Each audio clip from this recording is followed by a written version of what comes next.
we are talking about Queen Dracula. This is a super micro low budget B movie, of course, about the Dracula legend. Now this turns the Dracula mythos on its head because it pretty much kind of swaps all the roles around. We have a female Dracula, we've got Jonathan Harker kind of being the victim, whilst Mina Harker is kind of like the hero of the piece. So things like this, it's completely kind of a interprets the kind of the kind of story of Dracula completely around.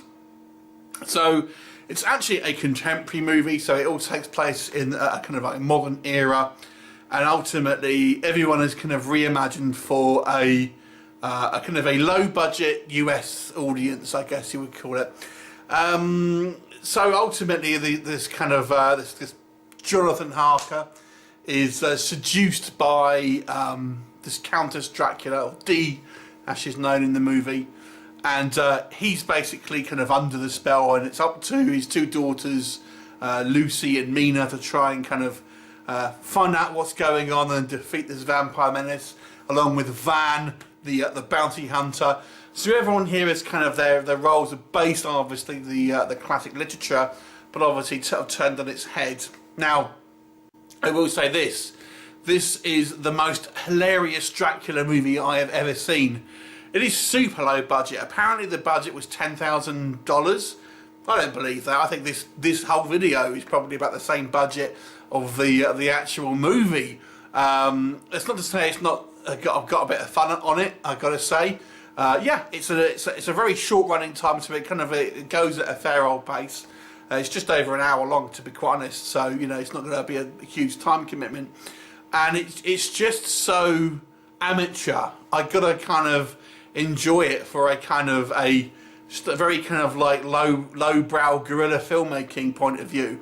I mean, I enjoy B movies, so I don't mind so much a kind of a low budget movie. So you know, I kind of quite enjoy people's interpretations of stuff. And yeah, this movie is, you know, somewhat sexually charged, obviously being a kind of female Dracula. She's kind of seducing guys and stuff like that. It never really goes into any kind of like particularly adult ways. I mean, they even beep out a swear word in the actual film, which I found that was amusing. But nonetheless, there's definitely a kind of a sexualized vibe there.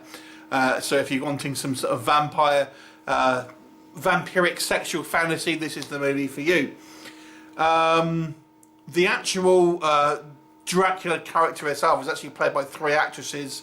I can't remember, the Leslie someone is the kind of the main one, but we have an older version and a younger version as well. So you know, yeah, it's pretty much a very, very low budget schlocky film, but we're going to have to talk about some of the kind of the real problems you're going to have while watching this one. I mean, it's so amateur, this film. It is so amateur. I mean, there's literally shots where you'll see people reading lines off a phone, and then there's shots where someone shot something, and then it's meant to be like a serious thing, but the actors will just be like laughing, and they're kind of like, when there's a scene where Mina's going through the forest and stuff, and with Van Helsing, and she sort of falls over, and they kind of, she then starts just kind of laughing visibly in the shot. There's a way over use of green screen, which I don't understand, because they've shot scenes in like a supermarket, so you have like bottles of shampoo and stuff behind you, but they've green screened it on. What, can't you just find somewhere to shoot? I mean, it's the technology is so inefficient. You can actually, the woman who plays the Dracula, you can actually see through her, like her head, because of the colour of her hair is not being picked up enough on the green screen, so her head is transparent. I mean, we're talking this kind of like no attention to detail, basically. So you know, you've got people looking at the camera constantly. It seems like it's a family that have just made this film, who had no experience in filmmaking and have just got their friends and family to make this kind of like ultra low budget movie. I mean, the actual makeup itself, for example, you know, the actual the woman who plays Dracula, you know, she's got the contact lenses and stuff on, you know, all this, but then her makeup only is around her face, and her body is completely just tanned. we're meant to believe people are from Transylvania, but they've got like Southern American accents and things like this. And speaking of accents, when we have Dracula kind of transforming into the older and then the younger version of herself, they even have different accents. I mean, the girl who plays the younger version actually has braces on her, suddenly braces appear on her out of nowhere and things like this. So it's just, it is super schlocky. But it isn't without an element of fun, but you can just laugh along with this. I mean, this is the movie you're not going to sit down and watch to get a kind of a serious vampire drama.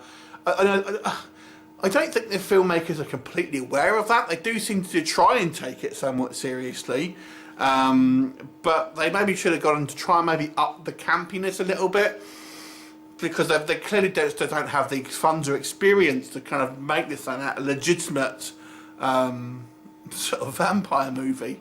So if I would have maybe kind of just cranked the campiness up and kind of really kind of like gone into it a little bit more so.